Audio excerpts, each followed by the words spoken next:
अप्पी आमची कलेक्टर या मालिकेच्या 17 फेब्रुवारीच्या एपिसोडमध्ये आपण पाहणार आहोत. अप्पी पिहूसोबत बोलण्यासाठी जाते, मात्र पिहू तिच्याशी जास्त काही बोलत नाही. ती स्वयंपाकाची तयारी करत असते. त्यामुळे अप्पी तिला विचारते की काय झालं पिहूताई, मी गेले अनेक दिवस बघतेय की तू माझ्याशी जास्त काही बोलतच नाहीये. तर पिहू म्हणते की माझी खरंच काही बोलायची इच्छा नाहीये. त्यावर अप्पी विचारते की काय झालं पिहूताई, प्लीज मला सांग. मी सुजय भाऊजींच्या प्रोजेक्टला परवानगी दिली नाही म्हणून तू असं वागते का? आणि त्यावर पिहू हो म्हणते. त्यावर अप्पी तिला समजवण्याचा प्रयत्न करते की त्यांचा प्रोजेक्ट नियमांमध्ये बसत नव्हता, त्यामुळे मी परवानगी नाही दिली. मात्र पिहू म्हणते की अप्पे, तू तुझ्या सोयीप्रमाणे नियम का बदलतेस? आणि पिहूचं हे बोलणं ऐकून अप्पीला धक्काच बसतो. ती म्हणते की पिहूताई, हे काय आरोप करतेस तू माझ्यावर? सुजय भाऊजींच्या जागेवर दुसरं कोणी असताना तरीसुद्धा मी अशीच वागले असते. अर्जुन, बापू किंवा कदम यांच्यापैकी कोणीही असताना तरी मी हेच केलं असतं. आणि त्यावर पिहू म्हणते की अप्पे, कधी कधी मला तुझ्या या तत्वांचा, पण ती पुढे काही बोलत नाही. तर अप्पी विचारते, राग येतो ना पिहूताई? आणि त्यावर पिहू हो म्हणते. तर अप्पी म्हणते की पिहूताई, खरंच खूप बदलली आहेस ग तू. माझी पिहूताई अशी नव्हती. जर तू आधीसारखी असतीस ना तर माझं कौतुक केलं असतं. मात्र पिहू म्हणते की अप्पे, तू कधीच माझा विचार करत नाही आणि म्हणूनच मला या विषयावर काही बोलायचं नव्हतं. आणि मग ती तेथून निघून जाते. तर पिहूचं असं विचित्र वागणं बघून अप्पी काळजीत पडते. तर दुसरीकडे बापूंना हॉस्पिटलमध्ये घडलेला प्रकार आणि अप्पीचं बोलणं आठवत असतं. त्यानंतर सुषमा आणि दिप्या त्या ठिकाणी येतात. ते बापूंना जेवायला बसा असं सांगतात, मात्र बापूंचं त्यांच्या बोलण्याकडे लक्ष नसतं. त्यामुळे दिप्या विचारतो की काय झालं, तुम्हाला दीदीचं टेन्शन आलं आहे का? आणि त्यावर सुषमा म्हणते, अरे मग दुसरं काय असणार? तर दिप्या त्यांना सांगतो की तुम्ही काही काळजी करू नका, सगळं काही ठीक होईल. तुम्ही बघितलं ना, सगळ्या गावाला दीदीची किती काळजी आहे, ते सगळेजण गोळा झाले होते. त्यावर सुषमा म्हणते, खरं आहे, पण तिच्या घरच्यांचं काय? कारण तिच्या घरचेच तिला वेडं ठरवत आहे. आणि त्यावर दिप्या म्हणतो की तू त्यांचा नको विचार करू, ती कशी लोकं आहेत माहिती आहे ना आपल्याला. आणि मी सुद्धा हॉस्पिटलमध्ये बोललो आहे. मी माझ्या परीने बाळाचा शोध घ्यायचा प्रयत्न करेल. आणि ते ऐकून बापूंना धक्काच बसतो. ते दिप्यावर ओरडतात आणि त्याला सांगतात की तू काही करायची गरज नाही आहे, कारण आजच मी आणि अप्पी हॉस्पिटलमध्ये जाऊन आलो आहे, तिथे आम्हाला काही सापडलं नाही. आणि ते ऐकून या दोघांनाही आश्चर्य वाटतं. सुषमा बापूंना विचारत असते की मग तुम्ही आधी का नाही सांगितलं आम्हाला? आणि मग बापू घडलेला सगळा प्रकार सांगतात आणि म्हणतात की अप्पीने आता मान्य केलं आहे की तिचं बाळ या जगात नाहीये. आज बराच वेळ ती आणि अर्जुन शेतामध्ये बसून होते बाळाच्या आठवणींमध्ये. आणि ते ऐकून सुषमा आणि दिप्याला वाईट वाटतं. आणि मग त्यानंतर बापू त्यांना म्हणतात की यापुढे तुम्ही अप्पीसमोर बाळाचा विषय काढू नका. त्यावर ते दोघे हो म्हणतात आणि तेथून निघून जातात. बापूंना मात्र या सगळ्या गोष्टीचा खूप त्रास होत असतो. दुसरीकडे सरकार अर्जुनला त्यांच्या खोलीत बोलावतात. ते अर्जुनला म्हणत असतात की तू आता तुझ्या दुःखातून जात आहे हे कळतंय मला, पण मला जे काही बोलायचं आहे ना ते सुद्धा महत्त्वाचं आहे. त्यामुळे अर्जुन विचारतो की काय झालं, काही सिरियस आहे का? त्यावर सरकार म्हणतात, हो, मला तुझ्याशी रुपालीच्या बाबतीत थोडं बोलायचं होतं.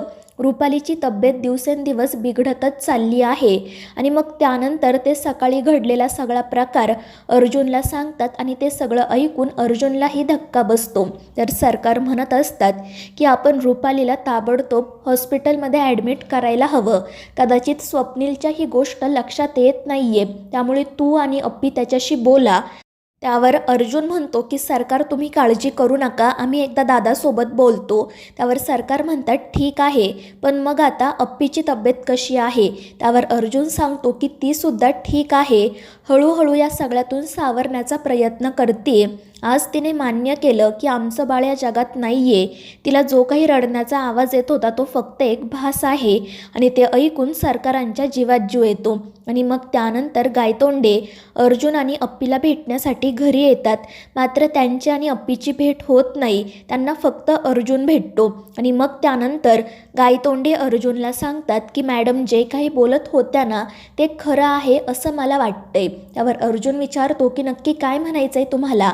तर गायतोंडे सांगतात की तुमचं बाळ जिवंत आहे असं मला वाटतंय आणि ते ऐकून अर्जुनच्या पायाखालची जमीनच सरकते. तर गायतोंडे त्याला घडलेला सगळा प्रकार तो मेल, दीपा आणि अण्णा यांच्या जुळ्या मुलांबद्दल सांगतात. मात्र अर्जुन या सगळ्यावर विश्वास ठेवायला तयार होत नाही.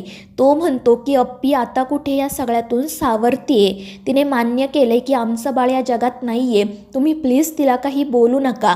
मात्र गायतोंडे त्याला समजवण्याचा प्रयत्न करत असतात की तुम्ही एकदा चौकशी करून बघा. पण अर्जुन नकार देतो आणि त्यांना तेथून जायला सांगतो.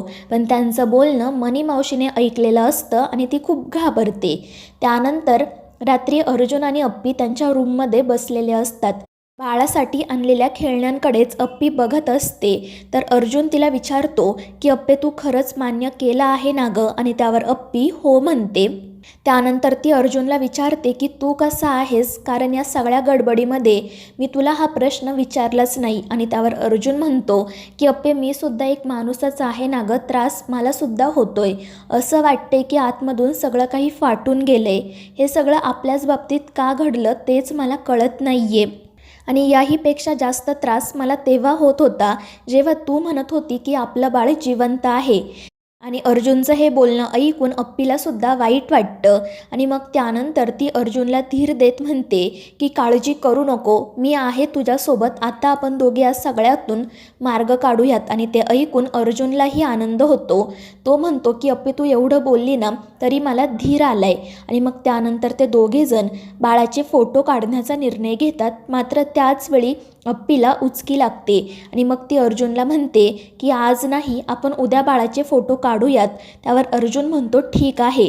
मात्र तो मनाशी विचार करत असतो की अप्पीने खरंच मान्य केलं आहे ना की बाळ या जगात नाही आहे, की ती फक्त माझ्या समाधानासाठी बोलते. तर दुसरीकडे अप्पी मनाशी म्हणत असते की बाळाचे फोटो काढण्याचा विचार केल्यावरच मला उचकी कशी काय लागली, बाळ खरंच जिवंत तर नाही आहे ना. आणि त्यानंतर मनी मावशी अर्जुन आणि गायतोंडेचं सगळं बोलणं बंट्याला सांगते. त्यामुळे बंट्या घाबरतो. मात्र जेव्हा मनी मावशी त्याला सांगते की अर्जुनने त्या गायतोंडेच्या बोलण्यावर विश्वास ठेवला नाही, त्याला गप्प राहायला सांगितलं, आणि त्यामुळे मग बंट्याच्या जीवात जीव येतो.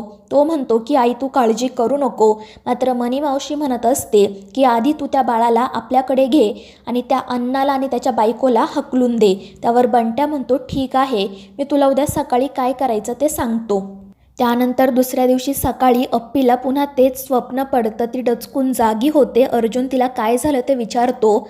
अप्पी त्याला त्या स्वप्नाबद्दल सांगते. तर अर्जुन तिला म्हणतो की अप्पे तू खरंच मान्य केलं आहे ना गं की आपलं बाळ या जगात नाही आहे, की तू फक्त माझ्या समाधानासाठी बोलतीये. आणि त्यावर अप्पी म्हणते की अर्जुन माझ्यावर विश्वास ठेव, मी खरंच मान्य केलं आहे. आणि मग अर्जुन तिला विचारतो की मग आता या भिंतीवरचे फोटो काढायचे ना. त्यावर अप्पी म्हणते हो, पण ती अर्जुनला सांगते की आधी मला इथून जाऊ दे आणि मग तू हे फोटो काढ. तर मित्रांनो, या मालिकेच्या पुढील भागांच्या अपडेट्ससाठी आपल्या चॅनेलला सबस्क्राईब करा.